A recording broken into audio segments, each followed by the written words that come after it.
Thank you mister Reddy. माननीय Sanjay Yadav ji. Thank you सभापति महोदय। चुनाव सुधारों की इस महत्वपूर्ण चर्चा में अवसर देने के लिए मैं हमारी पार्टी के राष्ट्रीय अध्यक्ष आदरणीय श्री लालू प्रसाद जी, हमारे नेता श्री तेजस्वी यादव जी और आपका धन्यवाद देता हूं। सभापति महोदय, जैसा कि इस चर्चा में सभी वक्ताओं ने कहा कि भारत दुनिया का सबसे बड़ा लोकतंत्र है और यह वाकई हम सब भी गर्व से दोहराते हैं, लेकिन एक सच्चे और जीवंत लोकतंत्र की पहचान केवल मतदाताओं की संख्या से तय नहीं होती। यह उसकी चुनावी प्रक्रिया की निष्पक्षता, पारदर्शिता और संस्थागत ईमानदारी से तय होती है। हमारा मानना है कि सबसे बड़ा लोकतंत्र होने से ज़्यादा जरूरी है सबसे ईमानदार लोकतंत्र होना। आज भारत की चुनावी व्यवस्था अपनी तमाम मजबूती और गौरवशाली इतिहास के बावजूद कई ऐसी चुनौतियों से जूझ रही है जो लोकतंत्र की आत्मा को भीतर से चोट पहुंचा रही है। इसलिए यह समय है कि हम सब इन चुनौतियों का ईमानदारी से सामना करें और उन सुधारों पर गंभीरता से चर्चा करें जिनकी आज देश को सख्त जरूरत है। महोदय, 1952 से लेकर अब तक कुल 13 बार एसआईआर हुआ है, लेकिन ऐसा अविश्वास, विवाद, अशांति, अस्पष्टता और अपारदर्शिता कभी नहीं देखी गई। आज स्थिति यह है कि सरकार और चुनाव आयोग दोनों जनता की नजरों में संदेह के घेरे में है और यह लोकतंत्र के लिए शुभ संकेत नहीं है। लोकतंत्र लोगों के विश्वास पर चलता है। अगर यह विश्वास टूटने लगे तो संस्थानों की वैधता भी कमजोर होती है। यह मैं क्यों कह रहा हूं कि लोकतंत्र पर लोगों का अविश्वास बढ़ा है, इसके लिए मैं कुछ आंकड़े रखना चाहता हूं। अभी विगत 5 राज्यों में विधानसभा चुनाव हुए, महाराष्ट्र, बिहार, दिल्ली, झारखंड और हरियाणा। महोदय, एक अप्रत्याशित हमें वोट इंक्रीमेंट देखने को मिला है। महाराष्ट्र में लोकसभा चुनाव के 5-6 महीने बाद ही विधानसभा चुनाव हुए। वहां बिना एसआईआर के 48 लाख वोट जोड़े गए और एब्सोल्यूट वोटिंग में 12.2% का इंक्रीमेंट हुआ। बिहार में एसआईआर हुआ, कुल 7 करोड़ 89 लाख वोट थे, उसमें से 65 लाख वोटों का डिलीशन हुआ। उसके बाद एसआईआर की प्रक्रिया में 18 लाख और बाद में 3 लाख वोट और जोड़े गए, तो कुल 7 करोड़ 45 लाख वोटर थे। लेकिन अगर आप देखेंगे कि वोट घटने से बूथों की संख्या कम होनी चाहिए, लेकिन बिहार में पहले एसआईआर से पहले लगभग 78,000 बूथ थे और एसआईआर के बाद 90,000 से अधिक बूथ हुए। तो उस प्रक्रिया से यह समझ में आया कि मतदाताओं के घटाने के अलावा ये बूथों को बढ़ाने की भी एक प्रक्रिया थी। अब बिहार में वो चुनाव हुए, 65 लाख वोट कटने के बावजूद बिहार में 15.6% का एक एब्सोल्यूट वोटिंग में एक अब नॉर्मल इंक्रीमेंट देखा गया। इतना सडन स्पाइक जो बिहार, जैसे मैंने कहा, महाराष्ट्र में 12.2, बिहार में 15.6। तो ये वोट घट रहे हैं एसआईआर में, लेकिन बूथ बढ़ रहे हैं और जो ये मैसिव बढ़ोतरी हो रही है वोट संख्या में, वो एक प्रयोग है या संयोग, वो पूरा मैसिव स्विंग एक पार्टी विशेष के पक्ष में जा रहा है। ये हमें सबको सोचने का विषय है। अगर चुनाव के मध्य चुनाव आयोग ये हम बिहार में, जैसा कि चुनावों से पहले 35 दिन में 41,000 करोड़ रुपए अन्य योजनाओं के मद से मतदाताओं के खाते में भेजे गए, लेकिन वहां 15.6% वोट बढ़ा। झारखंड में भी चुनाव हुए, झारखंड में मात्र 3.5% वोट बढ़े, हरियाणा में 6.2% वोट बढ़े और दिल्ली में 6.1% वोट बढ़ा।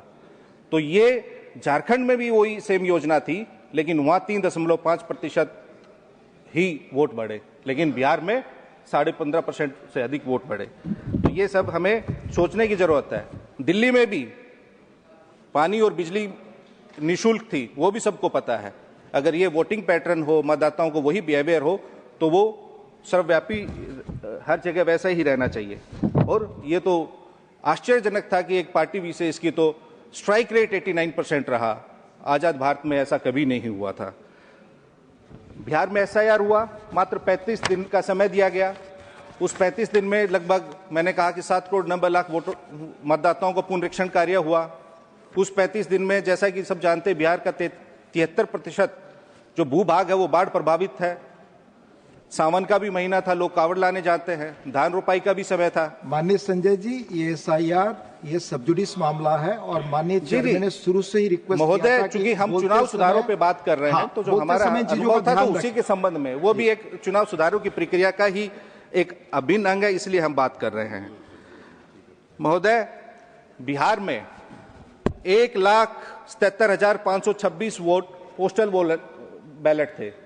उस 1,77,526 में हमारा गठबंधन 143 सीटों पर लीड कर रहा था।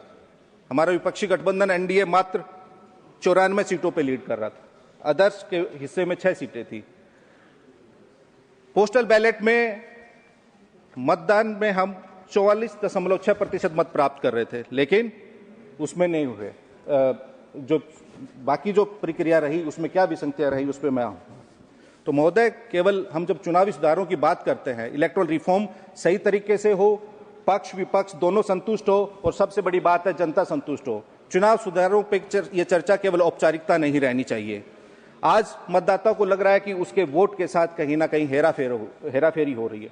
कुछ तो गड़बड़ है, कुछ तो ऐसी शक्ति है जो पिछले दरवाजे से उनके मतदान के साथ कहीं ना कहीं विसंगतियां हैं। रिफॉर्म होना चाहिए, लेकिन उससे देश का लोकतंत्र मजबूत होना चाहिए, ना कि कोई विशेष पार्टी। चुनाव आयोग का कर्तव्य है कि जनता की हर दुविधा, हर शंका, हर सवाल का निवारण करे और तुरंत करे, लेकिन इसमें कहीं ना कहीं हमें सही समय पे सही उत्तर नहीं मिल पाता। किसी ने कहा है कि किसी पेड़ के काटने का किस्सा नहीं होता अगर कुल्हाड़ी के पीछे लकड़ी का हिस्सा नहीं होता। तो इस पूरी प्रक्रिया में चुनाव सुधार की ही नहीं, चुनाव आयोग में भी सुधार की अत्यंत आवश्यकता है, क्योंकि अगर एम्पायर ही टीम का खिलाड़ी बन जाए तो खेल नहीं होता, साजिश होती है। चुनाव प्रक्रिया आज जनता के सवालों के कटघरे में है। हमें सोचना होगा कि आजादी के बाद ऐसा क्यों हो रहा है कि जनता में लोकतंत्र के प्रति अविश्वास बढ़ रहा है। जब आयोग सवालों से भागता है और साफ साफ जवाब देने में आनाकानी करता है तो शक अपने आप जन्म लेता है। देश की जिस संस्था पर सबसे कम सवाल उठने चाहिए, आज उसी पर सबसे ज्यादा सवाल उठ रहे हैं। ये लोकतंत्र के लिए अति खतरनाक है, हानिकारक है। आज चुनाव आयोग किसी सरकार का और पार्टी का पर्सनल एक्सटेंशन काउंटर नहीं बनना चाहिए। ये हम नहीं, जनता, सर ये हम नहीं, जनता कह रही है। ध्यान रखें, जब चुनाव आयोग का हर फैसला वही चीजें रिकॉर्ड पे जाएंगी, सत्ता के टाइम टेबल और उनके प्लान से मेल खाए तो सवाल और शक उठना स्वाभाविक है। महोदय, हम इलेक्शन रिफॉर्म पे बात करिए सर, उसी पे कर रहे हैं। हमें सर चुनाव सुधार चाहिए, निष्पक्ष चुनावी प्रक्रिया का सफाया नहीं चाहिए, हमें सिलेक्टिव इनकरेक्ट रिवीजन नहीं चाहिए, बल्कि हमें ट्रांसपेरेंट इंटेंसिव रिवीजन चाहिए।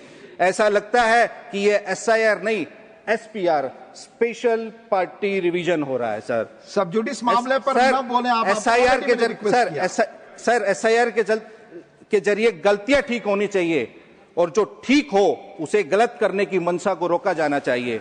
अगर सुधार सच है तो डर किस बात का।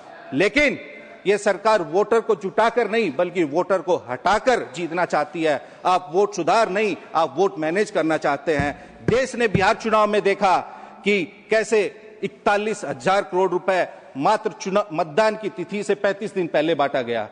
क्या चुनाव आयोग को उसमें हस्तक्षेप करके उसको रोकना नहीं चाहिए? आपका एक राज्य के लिए अलग मापदंड होता है, दूसरे राज्य के लिए आपका अलग पैमाना होता है। आपको ऐसा नहीं होना चाहिए। अगर रेफरी ही विपक्षी टीम से मिलके नियम बदलने लग जाएगा तो सर खेल नहीं रहेगा, निष्पक्ष खेल नहीं होगा।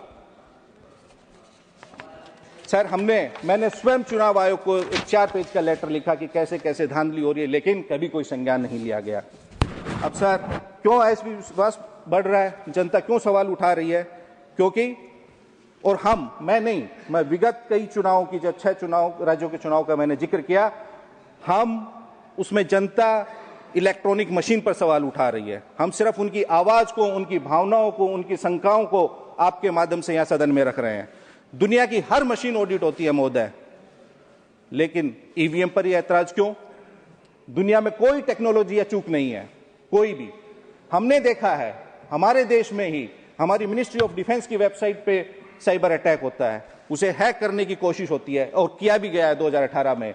हमारी मिनिस्ट्री ऑफ होम अफेयर्स की वेबसाइट पे भी साइबर अटैक्स हुए हैं। तो कोई भी तकनीक अचूक नहीं है महोदय। दुनिया की सबसे सुरक्षित माने जाने वाली प्रणालियां भी हैक हुई हैं, तो ईवीएम को अवैध कहना तकनीकी रूप से सही नहीं लगता महोदय। ईवीएम पर सवाल लोकतंत्र को कमजोर नहीं, मजबूत करता है। अगर वोटर कहे कि मुझे ईवीएम पर भरोसा नहीं है, तो क्या आप उसे अपराध मानेंगे? अगर वोटर कहेगा कि मेरे पास सब कागजात हैं और आप मेरा वोट डिलीट कर रहे हैं, तो उसे क्या आप अपराध मानेंगे? नहीं महोदय। ईवीएम को बचाने से ज्यादा जरूरी है जनता के भरोसे को लोकतंत्र में बचाना, और जनता का भरोसा किसी मशीन में नहीं, निष्पक्ष प्रक्रिया और प्रणाली से ही संभव है।